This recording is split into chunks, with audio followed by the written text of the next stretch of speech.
الرحمن الرحیم الحمدللہ رب العالمین الصلاۃ والسلام علی اشرف الانبیاء والمرسلین وسید نبینا وشفیع حبیب قلوبنا ابی القاسم محمد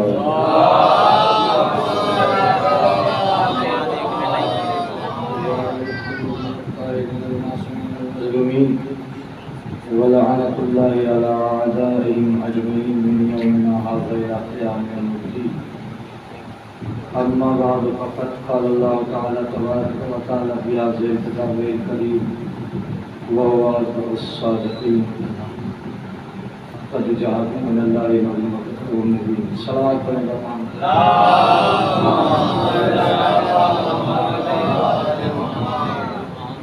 عزیزان محترم بزرگان عزیز، تمام تعریف اس خالق کائنات کے لیے کہ جس نے اس جہان کو اپنے آخری نبی کے صدقے میں خلق کیا. عزیزان محترم، چند لمحوں کا سبق اور رحمت تمام سبق کے طور پہ اپنے لیے بیان کروں گا کچھ باتیں جو بیچ میں رہ گئی تھی، وہ باتیں بیان کرتا ہوں. آج مخصوص ہے تاریخ مصائب جناب عباس صلی اللہ علیہ وسلم. ایک مجلس میں نے بیان کیا تھا جس میں سے کچھ بیٹھے ہوئے شخص تھے، اس میں کچھ نہیں. بیان میں نے یہ کیا تھا کہ ہمارے یہاں پہ بہت ساری روایتیں ہیں، جن میں سے کچھ روایتیں یہ ہیں کہ جو یہ خاندان بنی ہاشم کا دشمن ہے نا، یہ اس کی نسل میں سے ہے، یعنی کہ بنی ہاشم کی نسل میں سے. سبق کے طور پہ سن لو، ہو سکتا آپ مجھ سے بہتر جانتے ہیں، میں اپنے لیے باتیں بیان کر رہا ہوں. سید ہیں، پتہ تو ہونا چاہیے کہ کہاں سے چلے تھے، دادا و اجداد کا فن کیا تھا، کیسے زندگی گزار کے گئے ہیں، اور ہم کیا کر رہے ہیں. بھائی پوتا دادے کی مناسبت سے زیادہ مانا جاتا ہے، تو اس لیے میں کچھ بیان کروں گا. عزیزان محترم، اللہ نے عرب کے درمیان میں جناب عبد المناف انہیں پیدا کرا. عبد المناف اور سنیے گا، ہو سکتا ہے آپ سے بہتر جانتے ہو آپ. عبد المناف کو پیدا کر دیا سرزمین مکہ میں. جب سرزمین مکہ پہ عبد المناف پیدا ہو گئے تو وہ اپنی حکمت، اپنی شجاعت، اپنی سخاوت، اپنی رحمدلی اور اپنی ہمت اور اسلام پر عمل کرنے کے ذریعے سے عرب بھر میں مشہور تھے، پہچانے گئے تھے. کون عبد المناف؟ ٹھیک، انہوں نے سرداری حاصل کری تھی. جب حج کا موسم آتا تھا تو حاجیوں کو پانی پلانے کا کام انہی کا ہوتا تھا، کھانا دینے کا کام انہی کا ہوتا تھا. یعنی وہ لوگ جو دور دراز سے خانے خدا کے قریب ہو جائیں، ان کو کھانے اور پانی کا انتظام یہی خاندان کرتا تھا. صلوات پڑھو محمد والے محمد.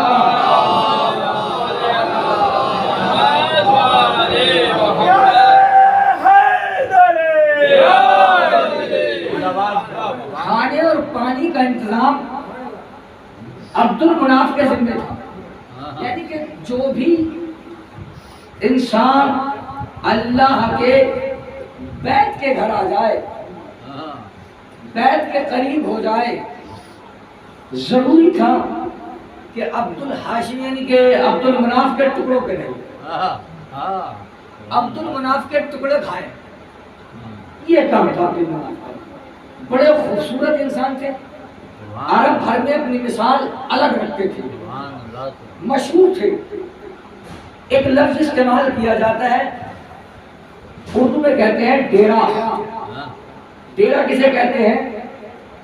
ڈیرا کہتے ہیں اس جگہ کو کہ جہاں پر مسافروں کے لیے پورے سال کھانے اور پینے کا انتظام ہو، اور یہ ڈیرا صرف عبد المناف کے یہاں تھا اور کسی کے پاس نہیں تھا۔ صلوات پر محمد والے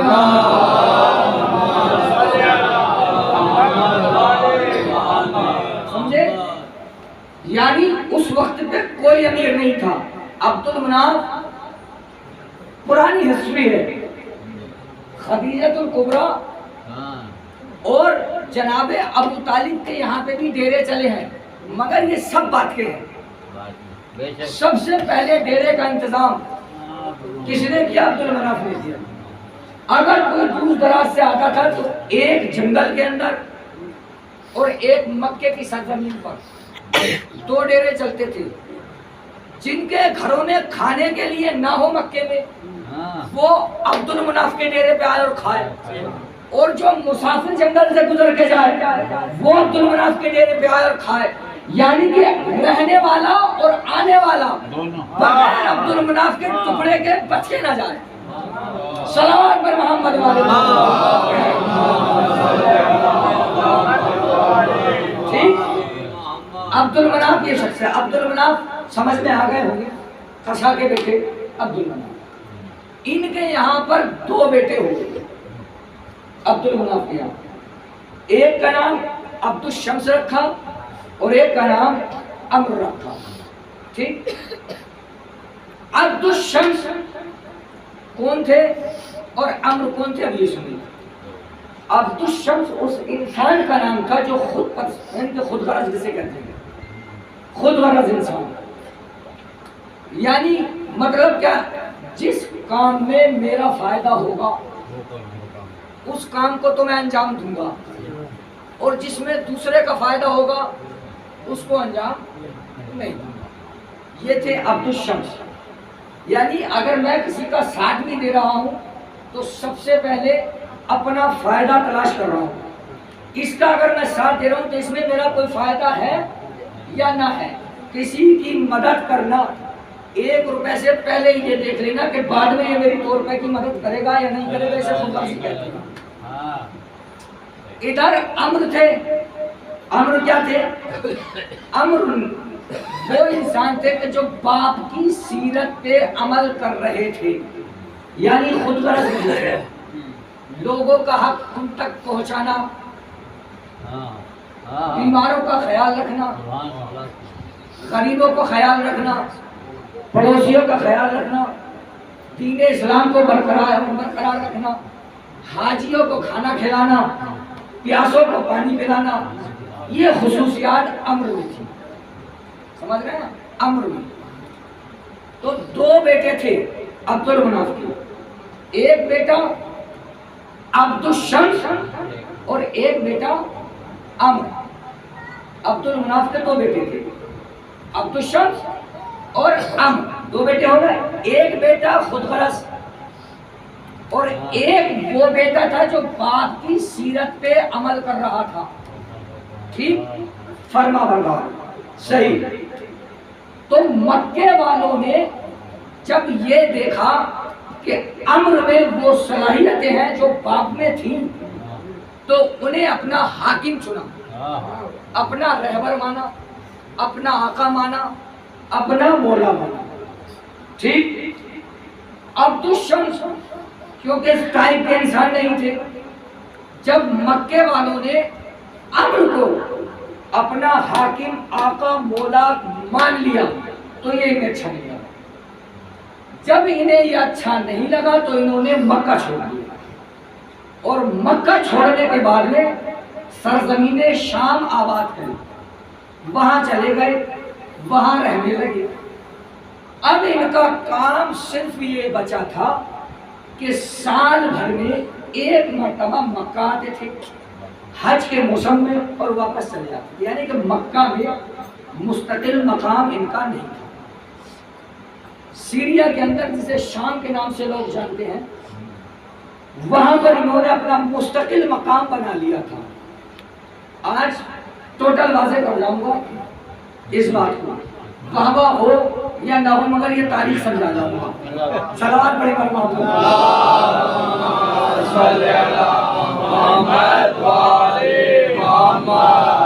سید زادے ہو، نسل کا تو پتہ ہونا چاہیے، اتنا تو علم رکھا کر کوئی پوچھے تو کل کو جواب دے سکو۔ صاحب ہماری نسل یہاں سے چلی اور ہمارے بابا اجداد کا کام یہ تھا، اتنا تو پتہ ہونا چاہیے۔ دیکھو صاحب سن لیا اور سنتے رہتے ہو، چند لمحوں کی یہ بات بھی سن لو، زمانے زندگی میں کیا پتہ کون سا موڑ کب آ جائے۔ اگر کوئی بابا و اجداد کے بارے میں سوال کر لے تو میں یہ گارنٹی لیتا ہوں کہ پھر شرمندگی ہوگی نہیں، بتا سکتے ہو کہ یہ معاملہ تو لہٰذا یہ سنیے۔ تو عبد المناف حاجیوں کی مدد کرنا، بہترین انسان، مکے کے سردار بنے ہوئے تھے، دو بیٹے ہوئے عبد الشمس اور عمرو۔ ٹھیک، عبد الشمس نے جب یہ دیکھا کہ عمرو کو مکے والوں نے حاکم بنا لیا تو انہوں نے مکہ چھوڑ کے شام بسا لیا۔ ٹھیک، عمرو مکے میں ہی رہتے تھے۔ میں بہت دیر سے نام چھپا رہا ہوں، اصل میں یہ جو عمرو ہیں انہی کو ہاشم کہتے ہیں۔ کیا کہنے، بہت دیر سے نام چھپا رہا ہوں، ہاشم کہتے ہیں۔ دیکھیں سنیے، ایک ہوتا ہے نام اور ایک ہوتا ہے لقب۔ نام ہے ان کا عمرو اور لقب ہے ان کا ہاشم۔ ہاشم اس انسان کو کہتے ہیں کہ جو ٹکڑوں میں بانٹ دے کسی شے کو۔ اب یہ سمجھاؤں گا کہ ٹکڑوں میں کسی بانٹ دے، اور ان کا نام ہاشم عمرو سے کیوں پڑا۔ کیا کہنے، کیا کہنے کا۔ ٹھیک، اس سے پہلے ایک روایت سن لیں آپ، اور پھر اس کے بعد میں آپ ان کی سخاوت دیکھیے گا۔ مولا کائنات کے پاس میں ایک آدمی آیا اور آنے کے بعد میں اس نے کہا ماننے والا تھا، امیر المومنین حاکم کا ایک بڑا سخی انسان تھا۔ یہ دیکھیے گا، بڑا سخی انسان تھا۔ کہا کہ کیسے؟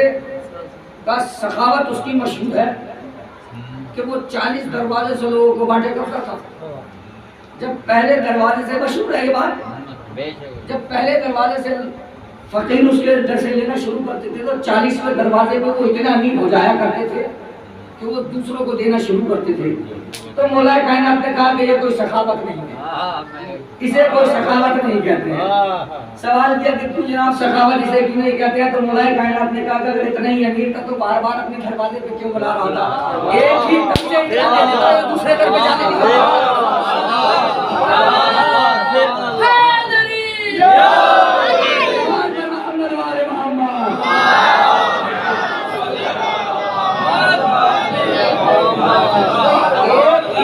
اتنا دے دیتا جو دوسرے دروازے پہ جانے کی ضرورت نہیں پڑتی۔ یہ کوئی سخاوت نہیں ہے، بار بار اپنے دروازے پہ کسی کو بلانا، یہ ذلت دینی ہے اسے۔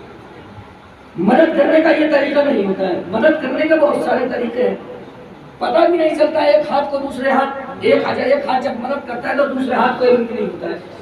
بھائی میں نے تو تاریخ میں یہی پڑھا کہ جب آل محمد کسی کی مدد کرتے تھے تو اسے پتہ ہی نہیں چلتا تھا کہ میری مدد کون کر رہا ہے۔ بعد شہادت اسے اس بات کا علم ہوتا تھا کہ صاحب وہ امام نہیں رہا، لہٰذا وہی امام ہماری مدد کرتا تھا۔ یہ تھا مدد کرنے کا طریقہ اور سلیقہ۔ یہ کوئی طریقہ اور سلیقہ نہیں ہوتا ہے کہ 10 روپے دیے صبح اخبار میں نکلوا دیا کہ صاحب ہم نے 10 روپے دیے تھے لہٰذا اسے پوسٹر میں چھاپ دیا۔ صلوات پڑھیں پر محمد والے۔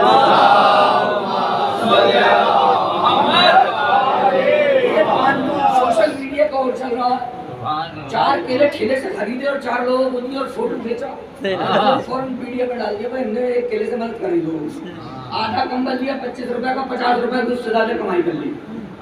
تو یہ مدد نہیں کہلاتی ہے، یہ سے کہتی ہے دکھاوا، اور دکھاوے کا اللہ کے یہاں پہ جناب کوئی ثواب نہیں ہے۔ کتنی کرتے ہیں اللہ کے یہاں پہ دکھاوے کا کوئی ثواب نہیں ہے، پوری کائنات دکھاتے دکھاتے لٹا دو، اگر ثواب ہے تو مجھے بتاؤ، کوئی ثواب نہیں ہے۔